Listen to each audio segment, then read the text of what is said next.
Hello, everyone. A warm welcome to all of you to my channel, Service Academy. Uh, After some time, I'm coming back with the series of videos on ServiceNow. I hope you have seen my certified system administrator videos already, and it has been useful to you. The kind of feedback I've got from people is very encouraging. So, thank you very much, all my viewers who have been watching my videos.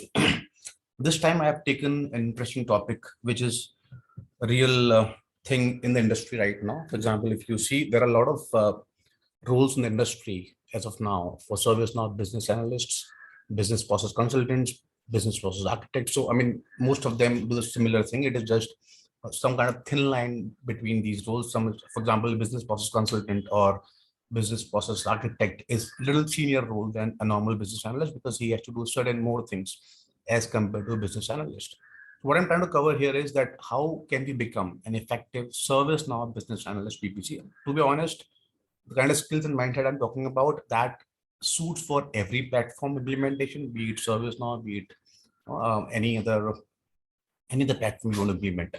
But yeah, I'll also cover a few things here which are specific to ServiceNow. Otherwise, these kind of skills, this kind of mindset, you need to have any which ways for any kind of such implementation, right?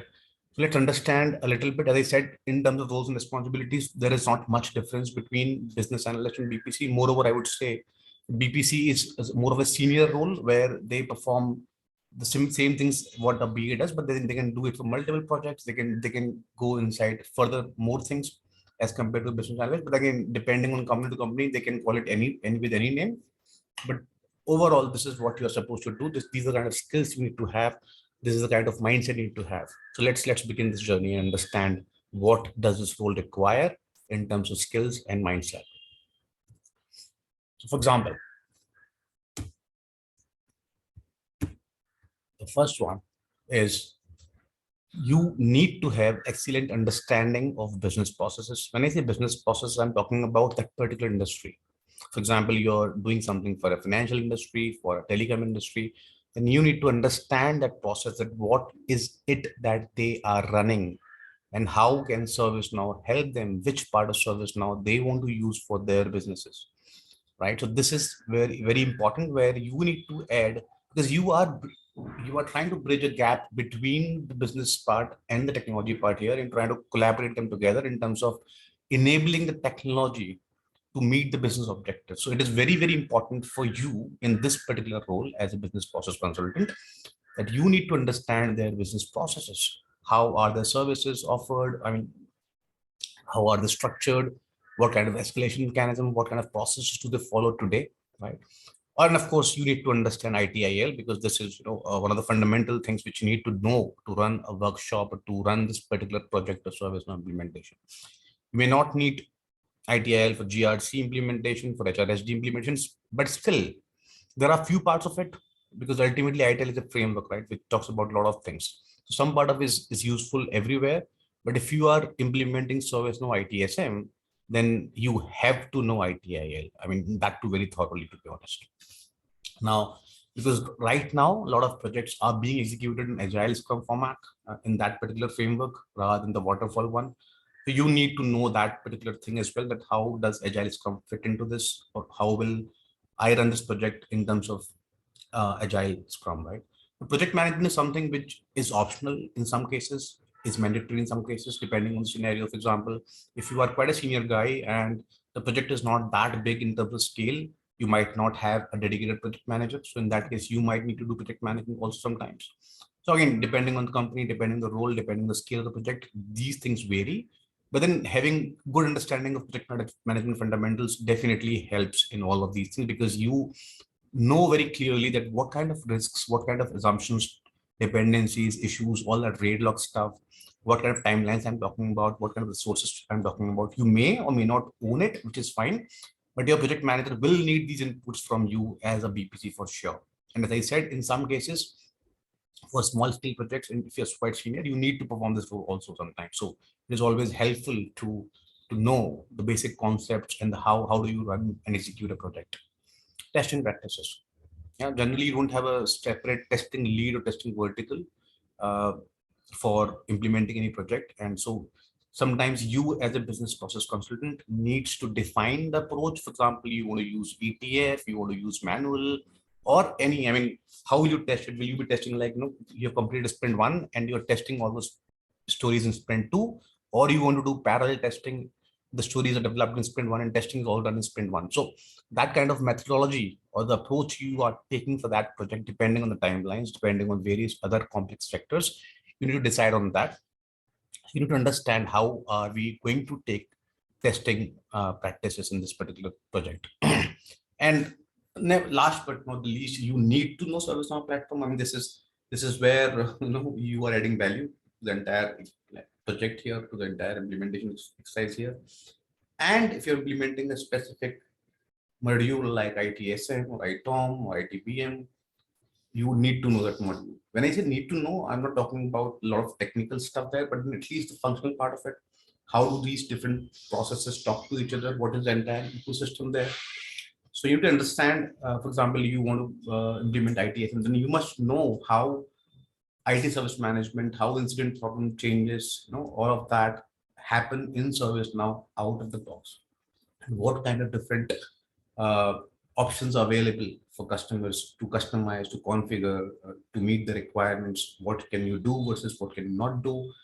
I know there are situations where you can do a lot of customizations to meet requirements, but it is always good that you kind of explore something which is already there in system, try to see if it can fit into their entire implementation or requirement, then it's fine. Otherwise, should be talking to your solution architects as well as the entire teams to understand whether it is the right solution or not. So it is always good, and I would say not only good, it is important. You must have the knowledge of that particular module and ServiceNow platform, of course. So ServiceNow platform knowledge is like mandatory. You need to have it. You must have it. A specific module, you may not have it immediately, but then you can learn it quickly. I mean, because it will not be that detailed. But however, I would always recommend that you know that module before you actually implement it. I hope it was quite clear. So all of these are skill sets which I'm talking about. We'll talk about mindset in a little bit, but this is something you need to have to run a project of ServiceNow implementation if you are in the role of a business analyst or a business process consultant. As I said, depending on the company, depending on the scale, your role might differ. There might be something which you are not supposed to do. There might be some additional things which you're supposed to do, but you must know these things so that you can take up any role in that particular ecosystem, especially in any company for that matter, right? Let's talk about the next point. Now, this is where you add the value as a business process consultant in the whole project. So of course, apart from the points we talked about earlier in terms of skill set, this is where you actually drive the project. You are on the driver's seat. And then you understand customers' pain points. Do a gap analysis in terms of what is their situation today as is versus where do they want to go versus to be. So this is very important for you to understand the pain points of customer, do that gap analysis, and tell them this is how you will drive them from as is versus to be. I've written a point that you see, you may not achieve nirvana state immediately, which is the reality. You will not be able to achieve it like in first phase or second phase itself, but you will eventually achieve that if you move in the right direction. So maybe whenever you have a detailed conversation with customers in the workshops and they have defined as is versus to be, you have to break it in phases that, okay, in phase one, we can do this stuff. In phase two, we will do this stuff. In phase three, we'll do this stuff. And that is where eventually you will move to nirvana state. But yes, this is your responsibility. You are accountable to drive customer in terms of what they have today versus where they want to reach. So why are they implementing ServiceNow? That is very, very important for you to understand. So you should not be thinking only from ServiceNow hat here, ServiceNow perspective here. Okay, how do I implement ServiceNow? That is okay. You of course need to know that how do you implement ServiceNow, what all information do you need, but your objective should not only be limited to the fact that how do I implement ServiceNow and what all will I need. Your objective should also be extended, or I would say your main objective should be to resolve customers' pain points and see how will ServiceNow help them to resolve their pain point. And that is why you are being called as business process consultant, right? because you are understanding their business processes, and now you're consulting them that this is how we can go move forward with the help of ServiceNow. And of course, as I said, you need to know ServiceNow so that you can direct them clearly that how can they move from point A to point B. Now let's talk about point number 3. So I think it is in line with the first second point as well, SS versus 2B, because when I say think outcomes before starting implementation, which means when you say 2B situation, this is actually, and why do you want to be in the 2B situation? Because you want to achieve certain objectives, certain business objectives, certain outcomes which business is looking for. So you should have a very clear picture that at the end of this project, this is what I am looking for. For example, you may need this particular report, you may need this particular dashboard which gives them mean time to repair for an incident, how aging your problem records are, how fast you are doing change management successfully, how many percentage of changes are there which are failing, which are successful, what are the reason of those failed changes, right?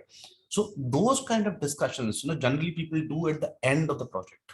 But I personally suggest that you should have this outcome in your mind before starting implementation. You should talk to the senior stakeholders and understand their perspective, that what is it that they're expecting from ServiceNow in terms of the operating model, which will come as a value add, which will be reflected in a report or a dashboard, which can help them take some decisions, take their business forward. So this is where, again, I'm talking about the mindset here, right? The skills we have talked about already in point number 1. So this is where you begin with an end in mind, and sometimes you might need to put a consulting head if required, right? Depending on the situation you are in, you may need to tell them that this is how you should be talking about this particular process. This is how you should be measuring this particular process. For example, first time incident resolution, right? So how many standard changes do you have? Are there any failure rates in the standard changes? What kind of changes are failed mostly, right? What kind of assets you have in stock? Do you have a lot of stock? Do you have a fine balance between in stock versus in use assets, right? So there are multiple points depending on the module you are implementing, depending on the business process you're talking about. You'll have a lot of points wherein you need to give some consulting advice. However, as I said, it depends on your situation. It depends on scenario, that how much consulting can you do in terms of business processes there to improve their processes. But then at least you should know that what is it that they're trying to achieve out of ServiceNow. What are those decision points? What are those reports, dashboards? What are those value adds which you need to eventually uh, give them to showcase that, yeah, we have done what we have set out to achieve. Now, the reason I'm telling you this right now, because if you don't understand this at this point of time, it becomes difficult to design a solution which will meet the requirement at the end of the project, because you've implemented everything which is out of the box, and later on you tell them that, no, I don't have this particular report because I don't have this data. That does not really help, because you should have understood that particular requirement in the beginning. So there is a situation where you don't know about the requirement, nobody told you. That is a different case altogether. We are not talking about that use case. We're talking about a case that first you consult, you understand what are they looking for, and then design a solution in terms of that you can get those data points fairly accurate, and you can really build your report and dashboards based on those data points. This is where it becomes very important, that you should know the outcomes you're going to achieve, and you should have that end in your mind before you start the beginning of the project. Now, this is the point which is practically you do every day in and day out as a business process consultant, or as a senior business analyst, or as a business analyst, or as a business process architect. You lead workshops, customer workshops, you lead demonstrations. All the demonstrations generally we guys do, I mean the business process consultants do. You gather requirements, and when you gather requirements, that is your job to translate them into epics, features, and stories, and get this agreement from a customer or client saying that this is how we will go phase by phase, and this is how we have defined that, okay, in this phase 1, which is maybe for a quarter, you have these 2 or 3 epics which we will focus on, and in those 2 or 3 epics you have those 10 or 15 features. In those 10 or 15 features you might have 50 plus or 100 plus stories depending on the bandwidth you have. But the point I'm trying to make is here is that your deliverables will be measured in terms of your epics feature stories. How much have you delivered versus how much have you committed? So if it is very important to do a very high level estimation here in terms of that what can we achieve. So do not give a unrealistic timeline to customer as well as to delivery teams, right? So talk to everybody, understand how much time will it take, understand the requirements to that level which can be actually implemented. Because requirement gathering, the word, it seems very simple word, to be honest, right? In terms of plain English, that you just need to gather requirements. Fair enough, I'll do it. What is so big deal about it? But this is where your actual ability comes into play, where you decompose that requirements into something which is doable, which is achievable, the smart goal. So this is where the concept of smart requirements come to play, where you need to define requirements and decompose them to that level which can actually be implemented technically in a system and functionally in a system, so that you can showcase it back to customers. This is where your role comes to play, your ability comes to play. And of course, documentation at every stage. For example, if there is a business requirement document you're supposed to produce, and epic feature stories are also documentation, right?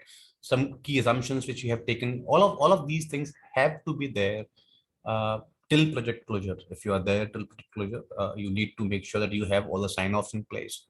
Generally, it is done by project manager, but as I said, sometimes you need to take certain things in your bucket also, depending on the situation.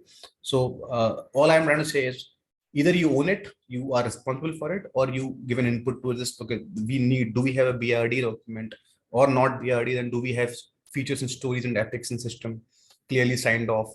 Do we have stories properly committed by developers in terms of timelines, in terms of story points? Do we have the delivery timelines associated to it? Do you have testing sign-offs, QA sign-offs, UAD sign-offs, all of that stage, right? So you need to make sure that you have the right documentation for the entire project. You might have a lot of design documents, there are a lot of integration documents, a lot of documents which you need to produce. You are not accountable to create those documents, but you need to ensure that you have everything signed off and everything is properly there in terms of stakeholders requirement. So this is the point number 4, is something which is I would kind of attribute it to role and responsibility section, which is this is exactly what you do day in and day out. So this is the skill part. These are two mindset things we talked about, and this is again your roles and responsibility section, which we actually do when you become this, or when you perform this particular role. Now there are for few more things. For example, you need to assist solution architects in designing end-to-end solutions, because you are closely sitting with customer. You're talking to them day in and day out, so you know exactly what are they looking for. So you need to ensure that there is no loss while translating your things from customer to the technical team. You should be very clear in terms of, this is what we wanted and this is what we are giving them, right? And there is one more thing, that you need to maintain. Sometimes a lot of things are doable using customizations. uh, I'm not saying that you should not do customization, but what I'm saying is you should be maintaining a very fine balance between requirements and how ServiceNow behaves out of the box using best practices. So you should know that these things should be done at this level, should not be done, or should be done this way. You should have that understanding, which you will always have, because if you have this particular thing in your skill set, you will also understand this part, that where you need to tweak system, where you should not tweak system, how much will it impact for an upgrade in future, how many new features will you be losing because of that. So all of that needs to be evaluated thoroughly. I'm saying you're not responsible for it as a part, because you're not solution architect here, but you should be assisting your solution architects in designing the solutions and ensuring that we are adhering to the best practices. And because, as I said, you're quite close to the customer side, so you should ensure that all of these solutions are meeting those requirements, as well as we are not deviating much from ServiceNow out of the box design. Yeah. So let's move forward. Now, this is interesting stuff, and this is definitely, you should be taking care of this. That you should be analyzing customers' data, and you should understand how can you map it using CSDM framework. Now, you may tell them that as a BPC, do I need to know CSDM framework in detail? May not be in full detail, but you should have a high level understanding of it. You should know at least at high level how our business services, associated with application services, technical services, and then the entire structure, right? So you should, when you analyze this customer data, because you'll be doing that as a part of your role, because you are business analyst or the business process consultant, you should be very clear in terms of it. How will they be using their data in terms of the operational day-to-day activities, in terms of the strategic goals, in terms of reports and dashboards? What all data points do you need, right? So you should see again that how can that fit into CSDM framework. If you do not have much information about CSDM, you can talk to the people in your company who have that information. But the point is that rather than creating custom tables and custom fields just to store the data, it is always good, it is always advisable to use the existing CSDM framework to map the data points. I think generally accountability is with us, with business process architects or with business process consultants here. Now, I think we talked about this point that we need to define test approach and strategy and ensure that all the stories have been tested thoroughly.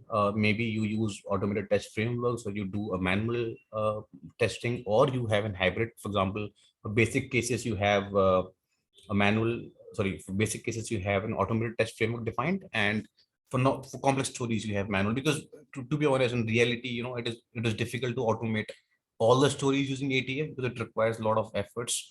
But yeah, you should be using at least all the out of the box stories which are only configuration based should be tested using ATF as much as possible. And you should be using manual scenarios of testing only when it is heavily customized or it is deviated quite a lot from out of the box. That is where you should be doing the manual testing. But my point is that you should be very clear in terms of that what will require manual testing, what will require automated testing, how can you define a hybrid model, what are the timelines to do that, who are maintaining the roles and responsibilities, right, who will be giving me sign offs, how will we try the defects in terms of first the defect comes to us and who will take care of it, how will it be moved further from there, all those process stages, right? For example, if you in ServiceNow ITBM space, they have this entire defect management or project management stuff with this agile framework, right? That safe framework in ServiceNow itself. They have all those out of the box stages of defects, and it is very clear that from this to this, we need to, we can change the state from this state to this state, and this is where it'll go back to customers. So, but then we'll not talk about in detail because that will be a different session altogether. How does ServiceNow work in terms of testing? I'm just trying to say here that as a BPC, as a BA, you need to even take accountability or responsibility. If you already have a test lead defined in a team, they will take care of that part. You don't need to worry. But sometimes there are situations where a BPC has to decide the testing approach and manage the testing, or PM can do that, right? But again, it is something which you should know that, yes, because testing is a very important milestone for any project, right? You deliver a lot of things, but then if they're not tested thoroughly, it'll always fall back to you. It also reflects the quality of work. So it is very important to ensure that we are testing all the stories very thoroughly. Yeah. Now, this is one more point. Once the project is implemented, you need to ensure that you are showcasing back the customer the return on investment, right? That what business objectives you set out in beginning of the project to achieve, did you actually achieve them? If there are some kind of indicators, you can say that, okay, this is what I want to achieve, that I want to standardize 100 of my changes. Did you achieve that? Okay. I want to have catalogs for 250 services. Did you achieve that? Right. And how will it help them in going forward? Because see, this is when you implement ServiceNow project, it is, to be honest, for that particular organization, for that particular client customer, it is just the beginning of the journey.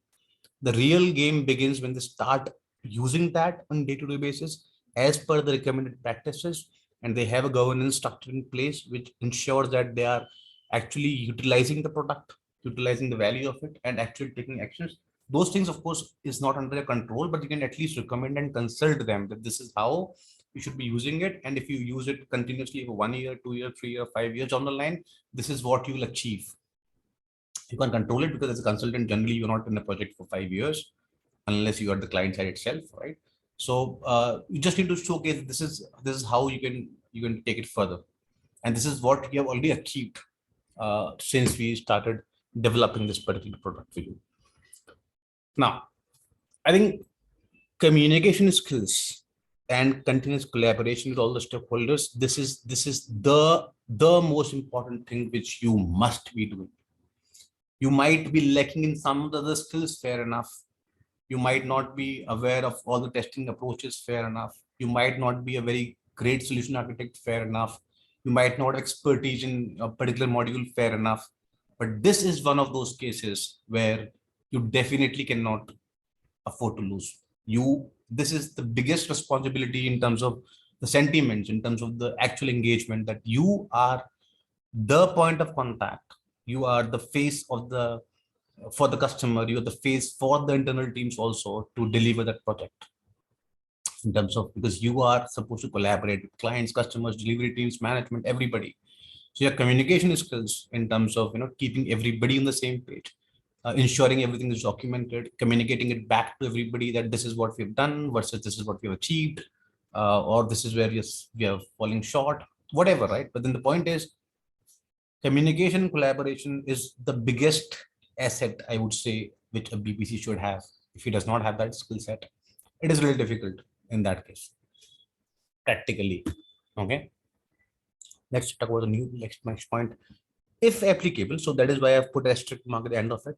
If you have that consulting engagement, and you have an engagement customer that they are expecting you to tell them how do you define the roadmap for all the modules in ServiceNow, because see, their point is not ServiceNow implementation, because no customer wants to do ServiceNow implementation for the sake of ServiceNow implementation, right? You need to understand very clearly. This is what I was talking about in point number 2 as well, that they want to solve their business problems, right? A service now is one of the ways to solve this problem, because it is quite a strong framework. It has a lot of out of the box abilities, a lot of the out of the box products and platforms. So this is where they're using it, because they know the power of platform. Somebody has sold it to them, somebody has explained it to them. But you as a consultant has to define the roadmap. If of course it is expected from you that, okay, right now we are on journey of ITSM, for example. Tomorrow we want to take a journey of ITOM, and day after that we want to take the journey of HRSD. So there will be some common data points. There will be some logical flow which you have to tell them this is how we should be doing it, one by one, because there are a few things that are dependent on the previous thing as well, right? So if you do not keep that sequence in mind for the roadmap, but this is what you have to do first before doing the second bit of activity or third bit of activity, you will have a problem. So this is where your skill set as a consultant becomes very important, that you should be able to define a roadmap for them of a long 5-year roadmap, 1 year, 2 year, 3 year, 5-year roadmap, which is where they can implement different modules depending on their business cases. So I'm not saying that you have to sell them the modules unnecessarily, but yes, if they have the right business problems which can be solved by ServiceNow, this is you tell them that, okay, this is how you can solve it by ServiceNow, but let's solve it in phase 3 or phase 4. Let's not try to solve all the problems at one point of time. So this is where you have to decompose the problems one by one and then try to solve them one by one. But this is the basic of problem solving exercise any which ways, right? You can't solve all the problems at one go. So this is where you should be able to define a roadmap for them. Now, you should be able to assist clients in managing these changes at an organizational level, because you do everything. You have excellent knowledge of process, you have excellent knowledge of technology, you have been doing great collaboration with projects and everybody. But a lot of organizations actually fail to implement or to get the real value out of a product because of the lack of OCM framework. Now, to be honest, organizational change management framework is not up to us, because we as consultants, are not part of the organizations. We cannot implement that framework, or we cannot advise them. But however, you should be able to help them wherever you can in terms of that. This is how it should be sending communication, for example, right? These are templates you can use. These are flyers you can use. This is how you should be talking about. This is the pain point, and this is the solution we are giving, right? So all of these things, you, as I said, you will not be owning OCM part of it. You will not be responsible for it for sure, but you can definitely assist client in telling them this is how they can use OCM, just to ensure that we are doing the right thing in the right way for the right results, right? Everybody should be on the same page in terms of what is expected of this particular implementation. Right? This is where it becomes really important. Now, last point, last but not the least, data is very important. I would say it is the most critical factor, because most of the times we have seen that we have not received the expected data, and that is where it creates problem when you actually go live, because sometimes in test and dev we kind of move forward. Okay, there is no data, it'll come, but then people don't track it so closely. So that is why I clearly mentioned here, as much as possible, try to get the real-time data in the early stages of the project, so that you don't face those problems once you go live, right? I think done for today. I hope this was useful for you guys.